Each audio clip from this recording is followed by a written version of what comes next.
Part 2. Beyond the Walls. Chapter 12. That's what is happening. Slowly the figure turned toward Milo and motioned for him to follow. Milo, unsure of what to do, stopped and looked in his direction. The man nodded and again motioned for Milo to follow. Cautiously, Milo moved closer and began to follow. After a time, he worked up the courage to speak. Are you going to the gathering of wizards? He asked nervously. The figure turned slightly and gave a nod. I need to get there. I am meeting someone there, Burdock the Red. He is expecting me, said Milo, even though he knew that Burdock had no idea he was trying to get there. Once again, the figure only nodded. Milo was intimidated and mystified by this cloaked wizard. Why can't I see his face? Why won't he speak? He thought to himself, but the question on his mind the most was if the man could be trusted. He did save Milo at the dock, but was he just trying to prevent the witch from boarding for his own reasons? For now, he had no choice but to trust the man. There didn't seem to be any visible trail until they climbed over a large boulder. Then a trail came into view. The trail must have been intentionally hidden. There is no way he would have found it on his own. After hours of walking and not a word spoken between the two, it began to grow darker and colder as night approached. Milo couldn't bear the silence any longer. He hadn't fully recovered from his ordeal and his legs were growing heavy. What is your name? He asked. I don't know what to call you. Milo's new companion stopped and scanned the area. We will camp here for the night, said the man in barely a whisper. Gather some wood. We need to build a fire. There are many things that walk about in the darkness.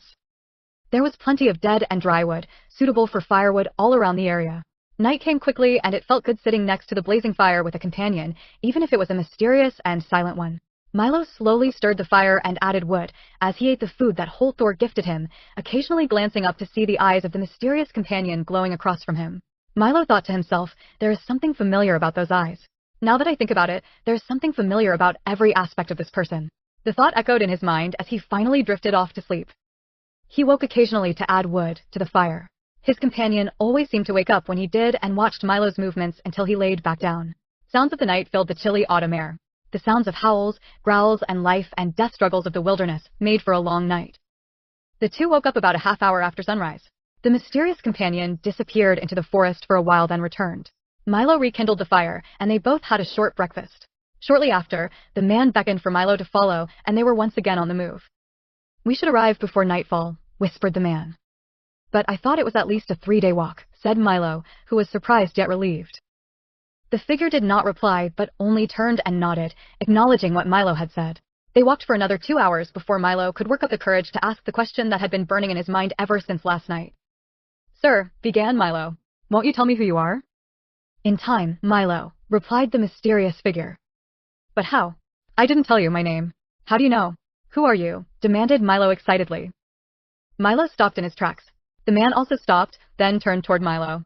They slowly removed their hood, and the mist which obscured his face evaporated. It was not a man at all. It was Ellie, or was it Alita? Milo stood in awe with his mouth open. It can't be. You are dead, exclaimed Milo. Obviously I am not dead, she said with a laugh, which Milo had grown to love. Alita, I would prefer it if you called me by the name you knew me by, she said. But that name was a lie. It was all a lie. You. Please, interrupted Ellie. Fine then, said Milo angrily. Why are you going to the gathering anyway? And, how did you not die? They all said you were dead. I will answer all of your questions in time, but right now we need to get moving, she said as she turned and began to walk. Let me start with the obvious. I am a sorceress. A witch, said Milo bluntly. I kept it secret from everyone, even Rebear. I come from a very long line of magical people, from my mother's side mostly. But she became corrupt, evil, as did my sister, whom I see you have already met. Milo gave a confused sideways glance. The one who followed you and tried to stop the fairy, she said. The witch is your sister? Ellie nodded. So, you are both a princess and a witch? Please stop using that word. She paused and inhaled deep. It's offensive. I am a sorceress. The king and queen of my country could not have children. It was decided that in the interest of the country, I would take on the role of their daughter and marry Raybor in order to unite the lands. I am trusting you, Milo. You cannot repeat any of this. Only a handful of people are aware of this fact. I did what I did for my people. Okay, I get it. I was just a casualty of the politics of your people, said Milo as he looked off into the mountains. I still don't get why you are helping me now, he said, his tone lowered. I help you now because we share a common goal. Last year we did not, said Alita. What do you mean? The quest you were on last year, the mission to find Raybor, was misguided. Yes, war was prevented. Though I tried to hinder the mission, I could not stop the vision you had after you had been bitten by the Karsith beetle. You tried to hinder the mission? But why? Asked Milo as he began to become angry. You gave the COL all that time to strengthen their forces and put the final pieces in place. War was part of a destiny written by the gods themselves. It could never be prevented, only postponed. And now they will be much more difficult to stop, explained Alita. I think I understand now, said Milo, taking a deep breath. Rowler had told me almost the same thing. Rowler is a great wizard, but far too complacent. We can only hope that he came to his senses and will be at the gathering. How is it that you know all of these wizards, but no one seems to know who you are? Why are you such a damn secret? Well, Milo, most all wizards have at least one major gift, she explained. Isn't it obvious what mine is? I disguised myself at the walled city. I followed you and your friends all around central Midlandia, and none among you had any idea, and now you had no idea who I was until I revealed myself to you. My primary gifts are deception, disguise, and illusion. Milo nodded. Even though he had no magic powers and could not have known, he felt like a fool that he had been tricked and betrayed. His legs were beginning to tire, and he stopped to stretch. So, what is your sister's gift? Finding people? He asked as he began walking again. No, it isn't. That is why she travels with a tall man. He is a tracker. A wizard? Asked Milo. No, but a very good tracker, and every bit as mean as her. As for her gift, what did you feel when she was near you or close to catching you? Milo thought for a moment, then his voice darkened. Fear, horror, dread, I guess. Yes, that is what she does. She is a very powerful witch. So, why send someone so powerful to kill me? I mean, why not send a lesser witch or wizard to do the job? He asked. But it is she who hunts you, and yet you are still alive, said Ellie. Milo again looked confused. Have you heard of the word Isala or Asala? She asked. Wouldn't that be something to do with the god of luck? Mused Milo. Well, yes, but it also refers to a special type of luck. The type possessed by someone with a pure soul. How about the term Asalon? I guess that would be a person who has that type of luck, right? Said Milo. Not exactly. An Asalon is a special type of person, so special that there is only one born every 7 years in all the lands, she said. That special? So, are you saying you think I am one of those? Ellie looked at him and smiled. Well, you're wrong. I am not lucky. I lost Jack, I got lost myself, and almost got killed. The only reason I am still alive is because of all the people who helped me, said Milo, waving his hands. Isn't it lucky that you met all those people who were willing to help you? Besides that, there are a few who believe it, even if you do not. It is probably why people want you dead. Is that why they were looking for me in the walled city when we came back? Asked Milo. It might have been part of the reason. But you foiled their plan. They had been cozying up to Raybor for quite some time.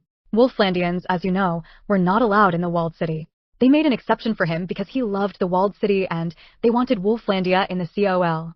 They knew they didn't have a chance with his father on the throne, but they knew the day would come when Raybor would take his place. But now, he partly blames them for what happened, what he thinks happened to me. At that point, Milo was done asking questions. It was all just too much to process. Some of what she said made sense, other things were unclear. She had her reasons for hiding the truth, but what else was she hiding? Was she truthful about anything? Right now, the most important thing for him is getting to the gathering. It's not much further, Milo. It will be under heavy guard, and we must use caution. I don't think they will be able to see us coming, and I don't think they like surprises.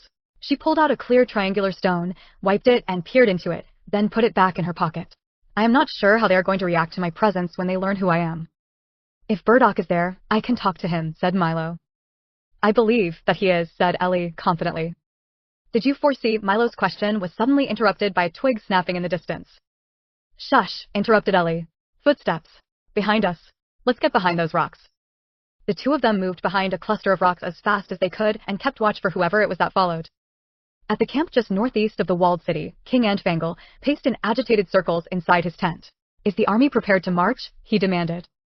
They are making the final adjustments as we speak, my lord, Elrel replied. The king's brow furrowed as he clenched his fists. The chancellor will be furious that I allowed a horde of religious fanatics to seize the city. For years, he's warned me to ban those damnable celebrations. But, my lord, no one could have predicted such an event. Well, almost no one. The city was entirely unprepared for this kind of coup, Elrel countered, attempting to ease his king's temper. Antfangle paused, his eyes narrowing. I suspect Gillendas is behind it, or at least has a hand in it. The wheat dealer? Elrel raised an eyebrow, perplexed. He's been a thorn in our side for far too long. Not to mention the fact that we've been sending grain from Atlandia at 80% of his market price. A deal too good to be true, don't you think? The king growled. Cheap labor. Those Atlanteans, Elrel murmured thoughtfully. The king's gaze flickered to the world map on the table. A smile slowly crept across his face. Atlanteans, yes, interesting, he murmured. Then his eyes snapped back to Elrel, gleaming with sudden revelation. Elrel, you're a genius. Later that day, King Erengkad received word of the shocking events that had unfolded at the walled city during the festival. After discussing the matter with Edain and the elders, they mounted their horses and rode toward the capital of southern Ashdorn. Erengkad and 5 of his riders arrived at the heavily fortified city of Harfsbrod, a day and a half's ride from Enkad. Harfsbrod was a large walled city, more than twice the size of Enkad. Southern Ashdorn had split from the north only 20 years ago over disputed farming lands, and the two realms had never truly reconciled. Despite this, they had sent riders to aid in the battle against the COL. The city guards recognized their uniforms and granted them entry, escorting them directly to the throne room of King Dalman. I am sorry to hear of your father's passing, King Dalman said, his voice sincere. Thank you, Erengkad replied. He was old and unwell. He suffers no more. So, my cousin, how fares the south? From what I hear, things go better for us than for you and yours, Dalman answered. Tell me, what brings you all the way down here? I'm curious. Erengkad's expression darkened. We bring groundbreaking news. The walled city of Idriaxlan has been taken. Taken? Dalman blinked, clearly caught off guard. What do you mean, taken? Taken by whom? The Breterians, Erengkad stated flatly. Impossible. But how? We do not possess so much detail. The COL and Doka were marching toward Enkad, but they suddenly turned back without a single rider crossing our border, Erengkad explained. This is fascinating, but why come all the way here to tell me this? Dalman asked, perplexed. Because we can use this to our advantage, we must unite against them. Together, we can pin them against the city's outer walls and destroy them. Hold on a moment, Dalman interjected, his eyes narrowing. Even if we began this very instant, by the time we reached Idriaxlan, they might have already retaken the city. How many thousands are marching toward the walls? They cannot retake the city so easily, Erengkad insisted. Its defenses are old, and the equipment is outdated, yes. But the walls are high, and the COL won't risk damaging the city or its grain supplies. We must strike while the iron is hot, he urged. We cannot do this without your help. Dalman shook his head. Even together, we don't have enough soldiers for this. Erengkad smiled, his eyes gleaming with a spark of hope. You would be right, were it not for the fact that we have wizards on our side, and an elephant army from the south. Dalman raised an eyebrow. Wizards? Why would they help us? What possible reason would they have to join a war against the COL? It doesn't make sense. A wizard, Burdock the Red, helped us defeat the COL once before, Erengkad said, leaning forward. And that was with just one wizard. Some say he summoned a god to rain fire upon the enemy and convinced an army of elephant riders to aid us. We thought he had abandoned us, but recently we learned of a wizard gathering in the mountains far to the north of Enkad. Many believe the wizards are forming a strategy to bring the COL down as we speak. Dalman listened intently, but his skepticism remained. I've heard rumors of this Burdock and his powers, but can we trust him? Does he truly care about Ashdorn? And what of this Ulgrim I've heard so much about? Is he still loyal to Ashdorn? Erengkad sighed, a touch of uncertainty in his voice. I'm absolutely certain Burdock is committed to Ashdorn's fate. As for Ulgrim, I cannot say. He was being hunted by a witch, fled the city, and no one has seen him since. Dalman paused, weighing the information carefully. Very well. Let me call a council. You'll present your case to the elders. Tell them exactly what you told me. If it seems favorable, we'll put it to a vote. After a tense deliberation, a narrow margin of support was won. Roughly 3,000 soldiers were mustered and prepared for the journey. They would travel south through Gazong to avoid detection by Doka agents, a route that would take nearly 3 weeks to traverse. All prayed to the gods that the Breterians would hold out as long as possible. The Department of Chimerian Affairs, Doka, sat nestled between Old Sedernavia and southern Ashdorn, with Gazon lying to its south. The railroad tracks that connected the nation snaked through the heart of Doka, which, though the size of a small country, had only one major city. Its borders were secured by a towering wall, with the only access points being the train routes and a few heavily fortified gates along the northern lakeside.